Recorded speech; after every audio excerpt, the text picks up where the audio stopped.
Berapa maksudnya? Ta'mal minha arba'ah, lakukan yang 4 itu, wa tada' minha arba'ah, dan 4 itu harus ditinggalkan. Berarti pada ilmu belu nasihat itu belu macam. Saya pampak kau tu lakoni, saya pampak ni kau tu sing lain.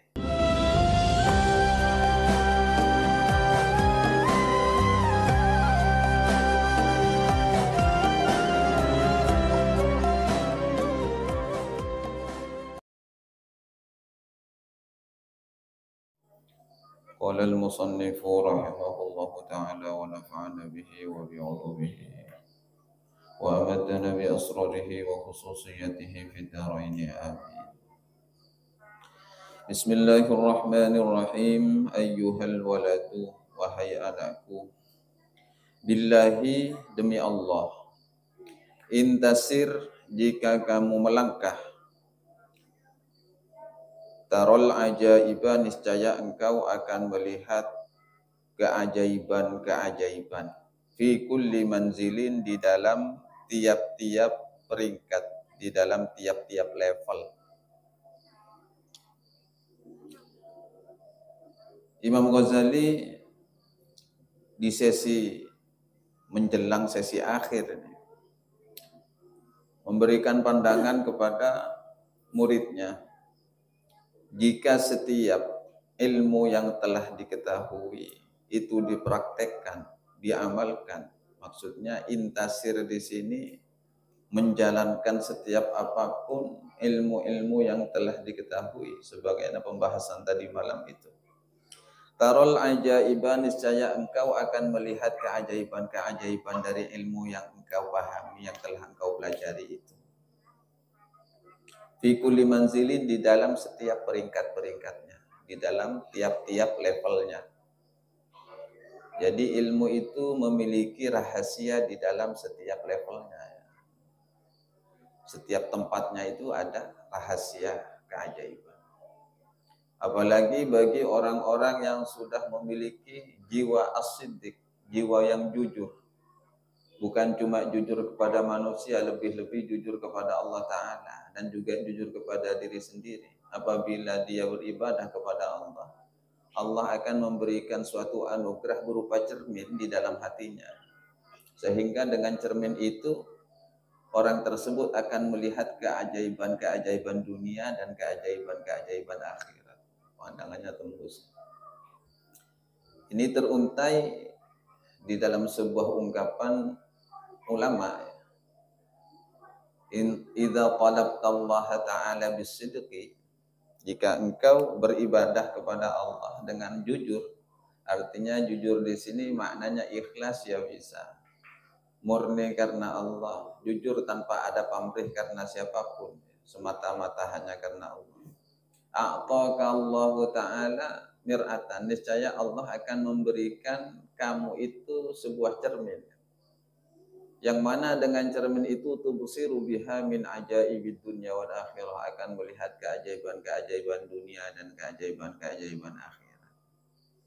Jadi jangan heran ketika ada orang-orang yang sudah diberikan keistimewaan oleh Allah berupa cermin di dalam hatinya, sehingga pandangannya tembus jauh ke depan. Bahkan tembus ke langit yang ketujuh. Tembus. Karena sampai melihat keajaiban-keajaiban akhirat. Itu ada seperti itu. Tapi bagi orang-orang yang mengistiqomahkan apa yang dia ketahui, diamalkan. Jadi tak pada dukun kaca. Pandangannya hanya tertipu oleh hissiyah saja. Sebuah perasaan dirinya saja, bukan murni karena pemberian dari Allah Ta'ala. Tepuk-tepuk lopot, nepuk-nepuk lopot. Tapi ada sebagian yang betul kadang. Karena itu bisikan-bisikan jin yang dibisikkan kepada orang tersebut. Bagi para dukun-dukun lah kira-kira. Tebakannya kayaknya sepintas benar, tapi ketika diislami salah. Karena jin dulu itu suka mencuri kabar dari langit. Jin ketika sudah dikompromi oleh para pemujanya. Maka jin itu mencuri kabar dari langit. Tapi ketika diutusnya Rasulullah, pintu langit itu sudah tertutup dari pencuri-pencuri kabar langit itu. Itu teruntai dinyatakan oleh Allah di dalam surat Al-Jin di juz 29. Dukun-dukun itu sekarang tidak ada yang tepat sudah. Karena jinnya sudah terkunci. Tak dapat informasi langit sudah. Fama yastami'il ana yajid lahu shihabar rasada. Sekarang saya sudah tidak dapat kabar lagi. Akhirnya apa? Bagaimana untuk menopang agar dukun itu terkesan istimewa? Ya akhirnya tawatu. Abai-kabai. Nyari informasi pakai intel. Intel dari manusia juga. Biasanya dukun itu banyak fungsinya, relasinya. Daerah ini, daerah ini, daerah ini. Deki, tong setong itu berdedatana. Itu sebagian. Saya juga ketemukan ini di dalam tafsir Ayatul Ahkam. Karya Syekh Ali As-Sabuni. Ternyata dukun itu permanennya seperti itu. Nanti sudah memberikan data kepada si dukun. Lalu ketika ada dari orang-orang sekitar suatu tempat datang, itu sudah ada datanya. Akhirnya ditebak, seakan-akan sudah tebakannya betul. Oh, rumahnya menghadap ke utara. Ya, sebagaimana yang sudah dileluconkan. Jadi dagelannya rukun karya itu. Edi, mengkona, etancung. Sudah aja. Jadi nak bodoh kungkana nyurah, sombong, tak menih. Kamu ni tak menih, kipas bodoh. Itu dagelan. Tapi kalau aulia Allah, para wali-wali Allah murni dapat informasi dari langit. Itu bedanya di sana. Kemiripannya hampir sama. Tapi yang membedakan nilai keistiqomahan sejauh mana dia mampu menjalankan syariat-syariat Allah Ta'ala. Mun beda tukang tebak, walaupun tebakannya itu betul, tapi tak apa aja, tak menjalankan syariat Allah, jabar saja. Jangan dipercaya. Itu tipuan belaka. Walaupun betul tebakannya. Karena ketika sudah kongsinya itu sudah dari jin, setan dan semacamnya. Karena setan itu pada akhirnya akan menjerumuskan seseorang kepada kekufuran. Mengajak ke arah-arah jalan yang tidak bagus. Tapi syariatnya mapan. Oh berarti firasatnya itu adalah firasah yang memang murni betul-betul diberikan oleh Allah Subhanahu wa Ta'ala. Bahkan Rasulullah pernah bersabda, ittaqu firasatal mu'min. Waspadalah kalian terhadap firasatnya orang-orang mukmin. Sehingga orang mukmin kan kadang memberikan pandangan. Ini kan orang yang soleh, ulama lah kira-kira. Fa innahum yanzuruna bi nurillah, karena mereka itu orang-orang mukmin itu pandangannya dengan cahaya Allah Ta'ala. Beda bi setan. Beda orang dukun. Biar jangan nikah dulu. Ini benar urusan parempu. Tapi mendapat pandangan dari cahaya Allah Subhanahu wa Ta'ala ini diantara yang akan diperoleh bagi orang-orang yang istiqomah mengamalkan ilmu yang telah ia ketahui. Maka dari itu wabdul ruhaka fa inna ra'sa hadzal amri badlur ruhi. Maka dari itu curahkanlah jiwamu di dalam menempuh jalan tersebut. Fa inna ra'sa hadzal amri, karena pangkal atau pondasi dari perkara ini, perkara mendalami dunia spiritual, menjalani, menapaki jalan-jalan yang ridho Allah Ta'ala adalah bibadlir ruhi, dengan mencurahkan segenap jiwa. Jadi bukan hanya sekedar mencurahkan zahir, tapi mencurahkan jiwa. Kama qala Dhunnunil Misri, sebagaimana ungkapan atau perkataan Syekh Dhunnun al-Misri rahimahullahu ta'ala li ahadi tilamidhihi, terhadap salah satu dari beberapa murid-muridnya Syekh Dhunnun ini. Apa kata Syekh Dhunnun kepada salah satu muridnya?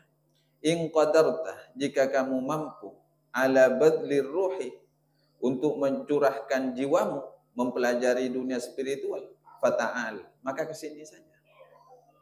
Artinya orang ketika mau berguru, menapaki jalan-jalan ilahi, itu harus segenap jiwa. Ketika jiwa kamu sudah siap mencurahkan segenap jiwa untuk mempelajari itu, ke sini. Kalau tak sanggup, sudah, jangan dulu. Makanya kadang seorang guru itu memuji muridnya. Saya ingin berguru hati, teroa guru spiritual. Tidak langsung diterima begitu saja, yuji. Bahkan di antara yang pernah kita sering pahami sejarahnya, masyhur, Sunan Kalijogo itu tidak langsung diterima oleh Sunan Bonang. Kalau urusan menuangkan ilmu batin ke dalam jiwa itu sangat mudah. Tapi apakah si murid ini mampu menampung ilmu yang pada akhirnya bakal itu tak bareng guru? Akhirnya ketika ditolak, ngejar Sunan Kalijogo, Raden Sahid. Akhirnya ketika diterima itu pun tak langsung bulang, tak langsung diajari bareng Sunan Bonang. Ditunggu dulu sejauh mana mampu mencurahkan rohaninya. Akhirnya esoro ada tongkat dan nengi dia cadamaan. Karena memang ada niat yang mantap mencurahkan segenap jiwa, dan ongkuan apapun yang terjadi. Satu, selain dia menunjukkan bahwa jiwanya sudah siap untuk menerima wejangan dari seorang guru. Yang kedua, etika dan takdim kepada guru itu betul-betul sudah dipraktekkan. Sehingga ketika jiwa si santri ini, Raden Sahid ini sudah siap, selesai menjalani ujian, kun pera urusan aja ketongkat. Bomun gula tak mampu masih nanti. Mai sora aja ketongkat. Artinya kan pada pada sora aja ketongkat, good magut. Akhirnya diwejanglah Sunan Kalijogo secara spiritual. Itu pun melalui tahapan-tahapan, banyak panjang sejarahnya. Demikian juga yang terjadi dengan Syekh Abdul Qadir Al-Jailani. Ketika sudah ingin mendalami ilmu-ilmu tasawuf, pendalaman spiritual, akhirnya dipertemukanlah Syekh Abdul Qadir Jailani dengan Nabi Khidir. Akhirnya Nabi Khidir menguji kesungguhan Syekh Abdul Qadir Jailani duduk di suatu bangunan tua. Tunggu dulu di sini. Tunggu sampai saya datang kembali. Ada entek Syekh Abdul duduk sembari membaca zikir, sholat sunat dan semacamnya, menunggu kembalinya Nabi Khidir. Ternyata tak begitu terasa, waktu itu sudah sampai 1 tahun. 1 tahun Syekh Abdul Qadir, Nabi Khidir baru datang kembali. Datang kembali itu pun hanya memberi pesan, tunggu sebentar lagi ya. Etina boleh. Sampai wakilah di dalam riwayat, di dalam manakib, Syekh Abdul Qadir itu tertidur. Nah, di dalam tidurnya itu junub, jinabat. Bangun. Akhirnya bangun, mandi jinabat, setelah itu berazam di dalam hatinya. Ini akan menjadi penghalang saya. Akhirnya berazam untuk tidak tidur malam. Akhirnya atangi terus Syekh Abdul Qadir. Begitu luar biasanya riyadhahnya setiap orang-orang yang ingin menapaki jalan-jalan Allah Ta'ala. Itu tak gampang. Apakah dikiranya wali hanya berkalimat alladzina amanu wa kanu yattaqun saja? Memang secara definisinya begitu. Di surat Yunus itu kan demikian. Ala inna awliya Allahi la khaufun alaihim wa la hum yahzanun. Definisinya wali itu siapa? Yaitu alladzina amanu wa kanu yattaqun, yang memiliki keimanan dan ketakwaan. Untuk mencapai keimanan sempurna dan ketakwaan sempurna itu memulai proses. Ada tahapan-tahapan. Jadi tak semudah dengan ungkapan mengaku iman kepada Allah langsung diangkat jadi wali, tidak. Melalui tempaan-tempaan. Sehingga betul-betul sampai kepada jiwanya yang murni. Ketika jiwanya murni, itulah nilai-nilai kemahalan dari setiap seorang hamba. Guru, mun jiwanya nikah murni, guru yang kata, karena memiliki nilai kemuliaan. Justru kadang guru naik salib ketika betul bersungguh-sungguh. Sama seperti diibaratkan tembangan bareng emas. Tembangan ini berharga untuk menakar beratnya emas itu atau murninya emas itu butuh timbangan. Tapi emas murni timbangan tidak kalah regana. Kan kun berasa kata timbangan, tapi jangan salah. Emas itu bernilai gara-gara sebuah timbangan. Ini ada etika. Sabalik ke guru, teka santren, ini pun hebat. Karena yang menimbang kita itu adalah guru sebelumnya. Sehebat apapun, tetap menghormati tembangan. Mun tak ada tembangan, tak kira temu kualitas sambian. Oh, beratnya 3 ton. Oh, karatnya 24 karat. Nikah berkat jasa guru. Jadi, kudu pada akhlak. Pas pandangnya tembangan, tembangan. Nah, boleh tembangan tembaga. Ya, tahu bocah. Lopot nikah. Beratnya suatu kualitas itu karena ada timbangan mizan. Jadi kakak guru pasir apa, guru lepa-lepan terutama, ini kudu yace. Itu yang mampu menopang kemurnian seorang hamba di hadapan Allah Subhanahu wa taala. Ke guru lepa-lepan. Sayyidina Ali itu paling takzim kepada guru-guru lepa-lepan. Walaupun Sayyidina Ali ini adalah orang-orang yang berjuluk babul ilmi, labangnya ilmu.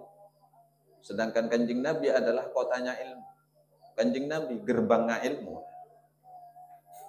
Ana madinatul ilmi wa aliyu babuha. Saya itu gudangnya ilmu, kotanya ilmu, kata Rasulullah. Ali ini adalah gerbangnya ilmu, labangnya. Untuk di labangnya ilmu ini kan luar biasa. Tak usah deti kota atau deti gudang, kan deti labang nggak luar biasa. Berarti pun labung nggak ibu kok ilmu keluar kan? Sayyidina Ali pernah jabu, anna abdu man allamani harfan wahidan. Saya adalah budaknya orang yang mengajari satu huruf kepada saya. Termasuk huruf hijaiyah, alif. Neka udah digurung kuat. Neka saya sebut guru tolang. Guru neka ada dua, ada guru tolang, ada guru daging. Mun guru tolang neka saya malarat. Tok tak kira perot-perot kok. Saya bisa amaca. Saya ngajari atengkaknya guru tolang. Mun guru daging nekan pun bu lembu, nah karibul nambel berada dari sesuatu yang orang. Makanya etika-etika seperti itu perlu tetap kita tanamkan di dalam jiwa. Ke guru-guru sepuh. Supaya selain kita memiliki kualitas dalam amalan-amalan keilmuan-keilmuan yang telah kita ketahui, tapi ditopang dengan akhlak yang sempurna kepada guru-guru kita. Yang cepat awang. Karena itu disebut santri yang memiliki kesiapan ruhani. Mun siap ruhaninya, silahkan ke sini. Mari ngaji kepada saya. Kata Dunun Al-Misri, ini can mukhlas nih kan. Dan Syekh Dunun Al-Misri. Wa illa jika kamu tidak siap, fala tashtagil bi turhatis sufiyah. Jika kamu belum siap, maka jangan kamu menyibukkan diri dengan dongeng-dongeng orang sufi. Karena banyak orang yang sudah tak percaya lagi. Orang-orang tasawuf ketika diberi makom-makom tertentu oleh Allah begini. Kata siapa? Kata siapa? Itu khurafat itu. Khurafat. Seperti itu. Karena dirinya tidak mengalami. Apalagi zaman sekarang. Antara guru spiritual juga guru SD bayi kadang alambat. Coba lihat santri-santri, murid-murid sekarang, siswa-siswa sekarang. Berani melawan guru-gurunya. Lalu ketika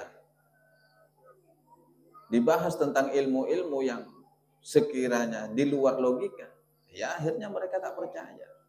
Untuk ilmu umum saja mereka tak percaya. Atau bahwa barokah ada pada guru, mereka saja sudah tidak percaya. Lalu bagaimana mereka akan mendapatkan spiritual seperti itu? Hal-hal yang disebut khurafat seperti itu bukan sebuah dongeng. Itu fakta adanya. Ada orang yang bertemu dengan Rasulullah yaqdatan secara nyata, secara sadar. Itu ada.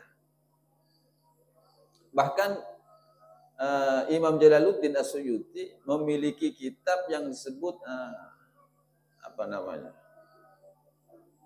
Fi imkanir ru'yati wal malak, tentang kemungkinannya seseorang itu melihat para malaikat dan para nabi. Itu ada kitabnya. Kalau sekarang bagaimana bisa melihat hal-hal yang seperti itu? Kau coba tak nangalek sama kita. Kau coba tak batin nangalek. Kau coba. Karena pun hatena pun tak anu sekali.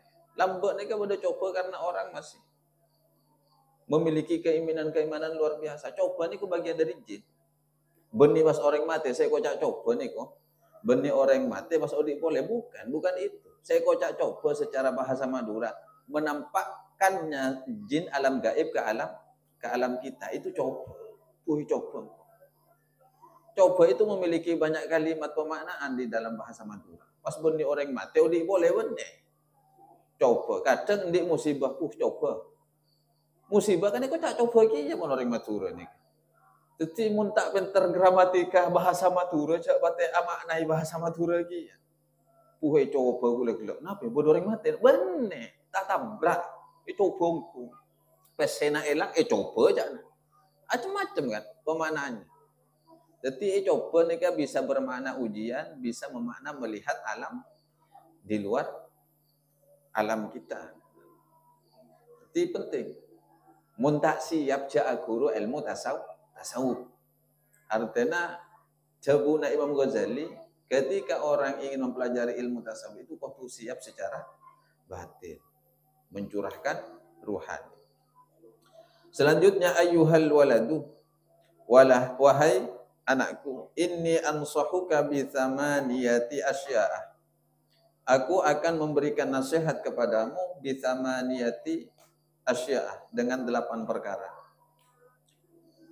Iqbalha minni, terimalah nasihat itu dariku. Li'alla yakuna ilmuka khosman alaika yaumal qiyamah, agar ilmumu tidak menjadi musuhmu kelak pada hari kiamat. Ternyata ada ilmu yang menjadi musuh. Ta'mal minha arba'atun wa tada' minha arba'atun. Ta'mal minha arba'atan wa tada' minha arba'atan. Lakukan, amalkanlah olehmu dari yang 8 itu 4 dan tinggalkan sebagiannya. Jangan dilakukan maksudnya. Berapa maksudnya? Ta'mal minha arba'ah, lakukan yang 4 itu, wa tada' minha arba'ah, dan 4 itu harus ditinggalkan. Berarti pada ilmu belu nasihat itu belu macam. Saya pampak kau tu lakoni, saya pampak ni kau tu sing lain. Ammal lawati tada', adapun hal-hal yang perlu kamu tinggalkan, 4 yang perlu tinggalkan apa? Yang pertama, ahaduha alla tunadhiru ahadan fi mas'alatin mastata'ta li'anna fiha afatin katsira fa ithmuha akbaru min naf'iha. Yaitu hendaknya engkau jangan pernah berdebat dengan seseorang dalam suatu masalah meskipun kamu mampu. Jangan pernah berdebat dengan seseorang meskipun kamu mampu. Artinya meskipun kamu oneng. Artinya dalilnya enggak ini, dalilnya enggak ini, dalilnya enggak ini. Tak usah ajak debat kau orang. Li'anna fiha afatin katsirah. Karena di dalam perdebatan itu banyak dampak bahayanya. Fa itsmuha akbaru min naf'iha, dan dosanya lebih besar daripada manfaatnya. Idh hiya manba'u kulli khuluqin dzamimin, karena hal itu bersumber dari akhlak-akhlak yang tercela. Seperti apa? Karyai, seperti riya, wal hasadi, dan hasad, dengki, wal kibri, dan sombong, wal hikdi, dan dendam, wal adawati, dan permusuhan, wal mubahati, dan sikap apa namanya? Ya, sikap sombong. Mubah ini kan pamer. Artinya napa ki? Cunga-cua ki aba mubah ini. Napa bahasa Indonesia nana? Cunga-cua ki aba. Ki ini kenapa gula tak watan? Wa ghairiha, dan selainnya. Artinya ketika engkau memiliki kemampuan, keilmuan, jangan sekali-kali ngajak berdebat kepada orang lain karena dampaknya sangat fatal. Bahkan dosanya lebih besar daripada manfaatnya. Karena hal tersebut, jika kamu memaksa berdebat dengan orang lain meskipun kamu mampu, akan menimbulkan sikap-sikap riya, sifat-sifat dengki, sifat-sifat ujub, takabur, dan semacamnya. Termasuk mubahah, merasa bisa. Jadi nang baik. Ini pentingnya orang di ilmu. Karena ilmu itu dalam satu riwayat Kanjeng Nabi, man ta'allama ilman liyumariya fihi sufaha aw takatsura bihil ulama falyatabawwa maq'adahu minan nar. Ini dalam satu riwayat. Saya pernah membaca di dalam kitab At-Tibyan. Man ta'allama ilman, siapa orang yang mempelajari suatu ilmu yang tujuannya liyumariya fihi sufaha, untuk pamer kepada orang-orang bodoh, malaikat alim. Au takatsura bihil ulama, atau ingin berbangga-bangga diri di hadapan para ulama, biar dianggap levelnya sama dengan ulama yang lain. Jika tujuannya seperti itu, apa kata Rasul? Falyatabawwa maq'adahu minan nar. Ya, siap-siap saja menempati tempatnya di dalam neraka. Artinya ilmunya tak manfaat jika begitu. Yang disebut ilmu menjadi musuh yang demikian. Ternyata ngaji malah ilmunya jadi musuh. Khosman yaumal qiyamah. Pada hari kiamat, ilmu yang jika niatnya itu demikian akan menjadi musuh bagi dirinya. Senjata makan tuan. Law waqa'a mas'alatun bainaka wa baina syakhsin. Lalu seandainya terjadi suatu permasalahan bainaka wa baina syakhsin, antara dirimu dengan seseorang, au qaumin, atau dengan suatu kaum, wa kanat iradatuka fiha, sedangkan keinginanmu di dalamnya adalah untuk memperjelas ayadharul haqqu, untuk memperjelas kebenaran, wala yadhi'u, dan bukan untuk mempersamar, jaza al-bahthu, maka boleh untuk membahas itu. Jadi saya kocak ada debat nih kak, ada debat di orang atau membahas. Jika tujuannya untuk pamer, hasud, nyari permusuhan, katakan. Tapi jika tujuannya untuk memperjelas sebuah kebenaran, agar kebenaran itu tidak samar apalagi hilang, maka itu boleh. Makanya itu dalam tradisi kita ada yang disebut dengan bahsul masail, pembahasan dari beberapa masalah, atau membahas hal-hal yang syubhat, yang rancu, yang samar, agar menjadi hukum-hukum yang jelas. Apalagi hukum fikih itu seiring perkembangan zaman ada inovasi-inovasi, semakin berkembang, terus tambah. Dulunya tidak ada, sekarang ada, bagaimana menyikapinya secara hukum fikih kan demikian. Lambot ada bank umpama, samakin bank konvensional dan bank semacamnya. Bagaimana menyikapinya? Akhirnya kan ikhtilaf ulama, bodoh si nguliaki, bodoh si tak nguliaki. Kisi nguliaki nyaman dia. Jadi kita sebagai umat itu muqallid, ya, sebagai pengikut tak bingung. Ketika betul-betul terpaksa kondisi, ya tak apa, ngalah bangun noraki kan. Karena Kias'ad dulu pernah ditanya, bagaimana ya, ketika menyimpan uang di bank terus bunganya itu bagaimana hasilnya. Kias'ad itu tidak membahas secara bahasa fikihnya, Tapi bahasanya adalah iya mun akela cak lem dalam. Cak mun akela, ya. Kalau cewek itu jangan terlalu dalam, cak lem dalam. Mun korek-korek terus ka dalam ya tak kira pernah soce. Jadi sepenting elang najis. Artinya kalau membahas itu jangan terlaluan. Karena memang zamannya sudah harus seperti itu. Tidak apa-apa. Jadi ulama itu memiliki pandangan-pandangan walaupun ikhtilaf. Nah ikhtilafnya ulama ini ada pandangan tersendiri buat kita. Silahkan mau mengambil pendapat yang mana. Karena perbedaan ulama itu rahmat, kasih sayang Allah. Berarti di sana.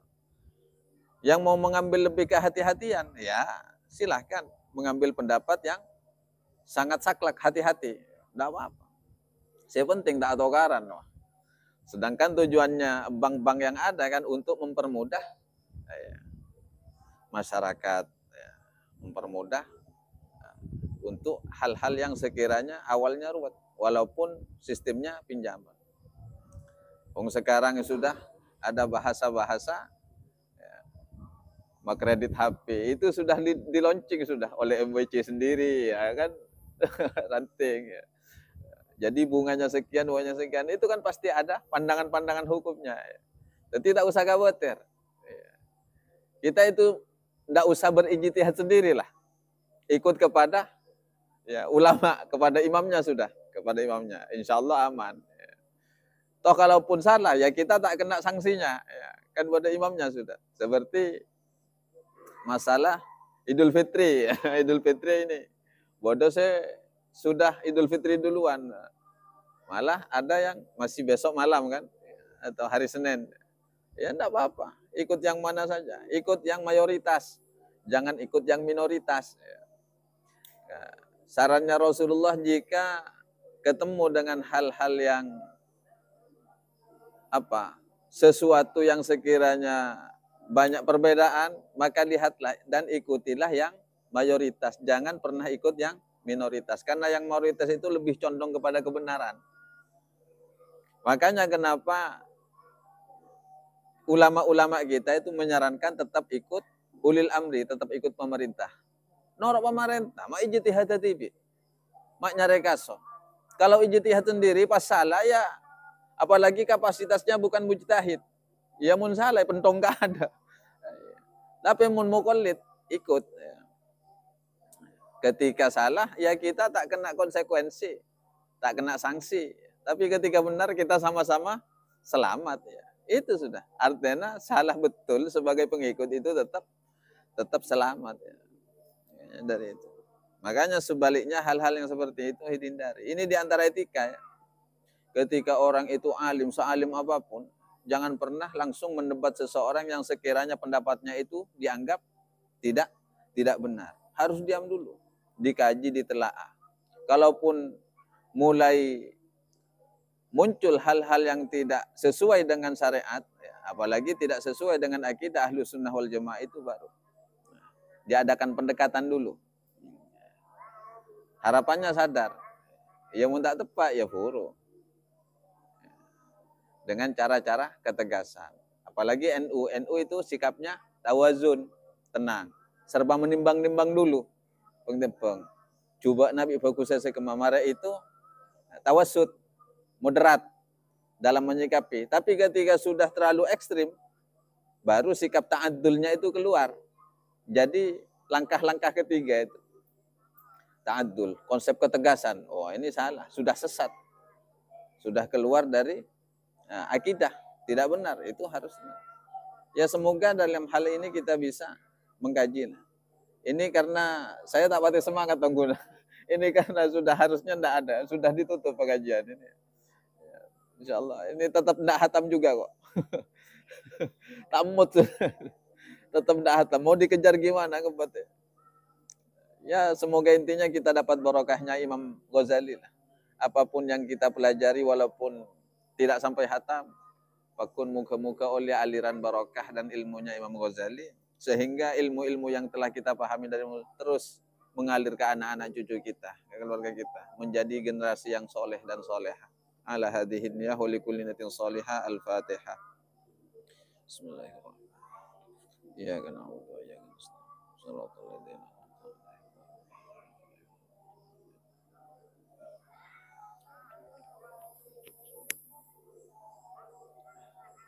الكلام لو كان يبر الحنان